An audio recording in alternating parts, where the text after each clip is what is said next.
Hello, 6th grade math students. Today we're completing the 10.3 activity and we're looking at shapes of distributions. The essential question we're trying to answer with this activity is, how can you describe the shape of the distribution of a data set? And first, to get you thinking, I'm going to ask you if anybody knows who said the phrase, "Mr. Watson, come here, I want to see you."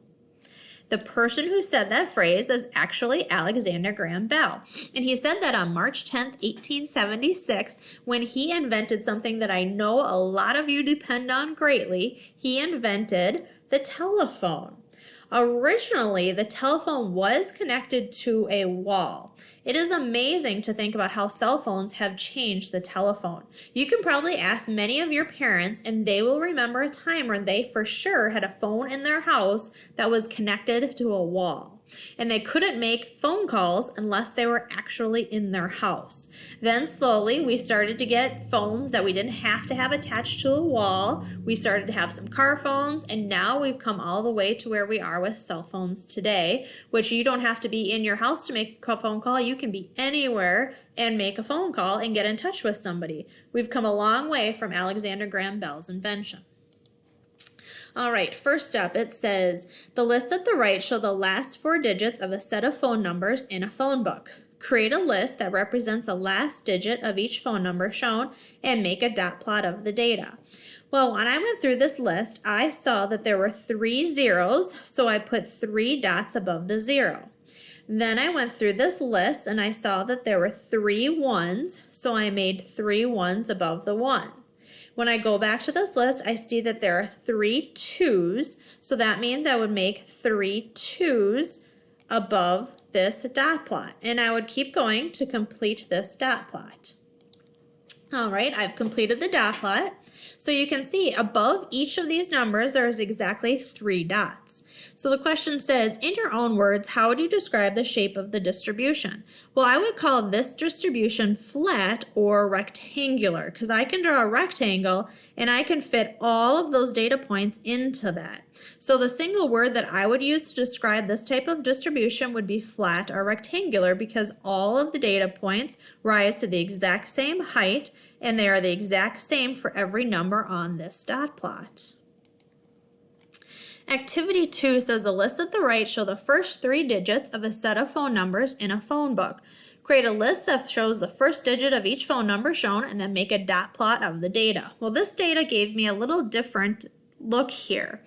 You can see I only had 2 4s, I had more 5s, I had the most 6s, I had the same number of 7s as I did 5s, and then I had 2 8s. So I could not describe this dot plot as rectangular. So to answer the question in your own words, how would you describe the shape of the distribution? I would call this one symmetric or reflective, because you see how this is a mirror image of this over here. So part C says, in your dot plot, draw a vertical line through the middle of the data set, and what do you notice? Well, if I were to draw a vertical line right through here, you would see that this side is a mirror image of this side. The line divides the data into 2 halves. And then it says to do that same thing for activity 1. And when I do it for activity 1, if I were to draw a line right through here, it would also be a mirror image. But the mirror image is flat or rectangular for this one, but this one's a mirror image where the same height here is the same height here, here, and here. So the next word we want to talk about is the word skewed. When something is skewed, it is slanted direction or position. I'm sure many of you have hung up pictures in your house, and you will notice if it is skewed. It is not hung straight. And some people are not bothered by that at all, and some people are very much bothered by that. If you remember back to my classroom, I very much like things to be straight. And if something is skewed, it bothers me and I have to go fix it as soon as I can. And that's what that word means, skewed. So if you hang a picture and it's looking like this, most people would describe that as being skewed, and they want to fix it so it's hanging straight like this one is. Well, what does that have to do with a data set? Well, let's look at activity 3. We have a question about the ages of cell phones by a group of students. And we collected data on all of the ages of the cell phones of the students in the class. Some of you might be wondering, well, what does 0 mean? And that means that the cell phone is pretty much brand new. It isn't even a year old yet. So from this set of data, I made a dot plot. And you can see that a lot of the cell phones were 0, a few more of them were 1, a few less of them were 2, and then all the way out to my oldest age of my cell phone was 7 years old. Now this dot plot's different from the other ones. I couldn't describe this as symmetric. I couldn't describe this as rectangular either. Most of my data points here are on the left. So that's how I would describe the shape of this distribution. Most data is on the left. And I bet if I were to ask you what age your cell phone has, I bet the majority of your age of your cell phone would fall between 0, 1, and 2 years old. Because most cell phone companies will give you a new phone after so many years of owning your cell phone. Sometimes you need to get a new cell phone because the battery doesn't hold its charge anymore, or sometimes just some new technology comes out that you want to update your cell phone. However, you can keep your cell phone for longer, it just might not have the same technology that the newer phones are capable of having. Some of you, I do know, you get a new cell phone when your parents get a new cell phone and then they give it back to you. So the age of your cell phones might be a little bit older, but a lot of you probably have cell phones that are in this age group.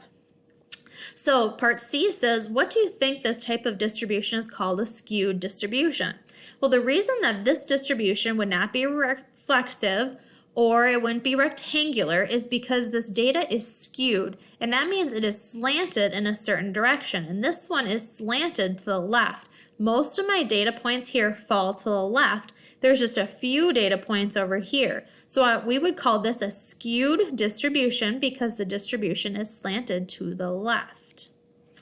All right, some more questions. So it says find the mean, the median, and the the mean and the median of the data sets and activities 1 through 3. And I went through and calculated these ones for you. When the data was organized into a dot plot, it makes it a little bit easier to find the mean and the median because the data is all organized. So for activity 1, remember that was the rectangular data set. The mean was 4.5 and the median was 4.5. For activity 2, remember that one was the symmetric one, and that one had a mean of 6 and a median of 6. And then activity 3, that one was the skewed data that was skewed to the left. That one had a mean of 1.8 and a median of 1. So what do you notice about the means and the medians of the data sets and the shapes of the distributions? Well, activity 1 and activity 2 were both symmetric. This one's a little bit more rectangular, but they were both reflexive.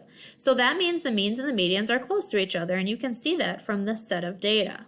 Well, then when you look at activity 3, remember this one was one that was skewed. That data will have a variance in mean and median. And many of you are probably saying to yourself, well, 1.8, 1, that's not very far from each other. But remember, because you have that data point of 7, that's going to increase your mean compared to the other numbers on the data set. So that's why these ones are going to be a little bit different for each other because this data value is skewed. These are going to be the same because this data is mirror image of each other on either side. Next question says, which measure of center do you think best describes the data set in activity 2? Well, I think you could say the mean or the median for activity 2 because they are the exact same number. For activity 3, though, I would say the median is the best describer. Because you have that outlier of 7, that's going to increase your mean a little bit higher than it normally is based on the rest of the data points. So the better describer for that one would be the median because it crosses out the outliers on either side and really gets to the middle of your data set.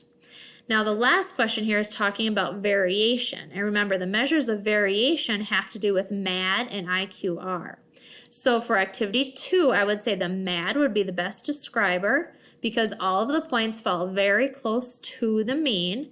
And then for activity 3, I would say the IQR, the difference between the quartiles, would best describe the variation for that set of data. All right, so putting it all together, in your own words, how can you describe the shape of the distribution of a data set? Well, what you need to do is identify any peaks, gaps, and outliers that you see from your data. then look at the distribution of the data. So if you see where it's peaking at one number, or you have gaps in your data, or you have some data points that are way different from the other ones, identify those things and then look at the distribution. Is it rectangular? Is it symmetric? Or is it skewed one direction or the other? Typically it could be skewed to the right, could be skewed to the left, and that would obviously just be a way that you could describe the distribution of your data set. And then question 6 says, name 2 other ways that you could describe the distribution of a data set. Well, you could describe the center and the variation of the data distribution. So you could find what the center is using the mean or the median, and then you could find the variation using the MAD or the IQR. All right, next up we have our homework assignment. And your homework assignment today is questions 3 and 4 and then 15 through 17. So I'm going to get you started on question number 3. It says make a dot plot of this data. How would you describe the distribution? Well, when you go into bigideasmath.com, in order to make this, what you need to do is count how many zeros there are and then pull the bar up to that height. Count how many ones there are and then pull the bar up to that height. So it's going to take you a little effort to go organize this data, and it's miles run per day so that you can complete your histogram on the graph there. Then this question is going to give you some options for how you would describe this data.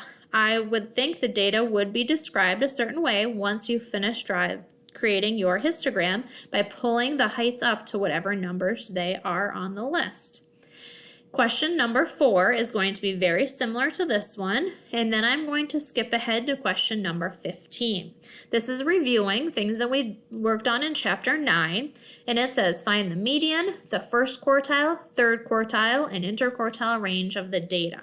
So here's my set of data, and the very first thing I have to do to find all of these things is put my data in order from least to greatest. So I went ahead and put this data in order from least to greatest. Now I want to find my median. Well, I have 1, 2, 3, 4, 5, 6, 7, 8, 9 data points. So if I cut that in half, that means that my median would be 70 right here, because then I would have 4 on this side and 4 on this side. So I would enter in 70 right there.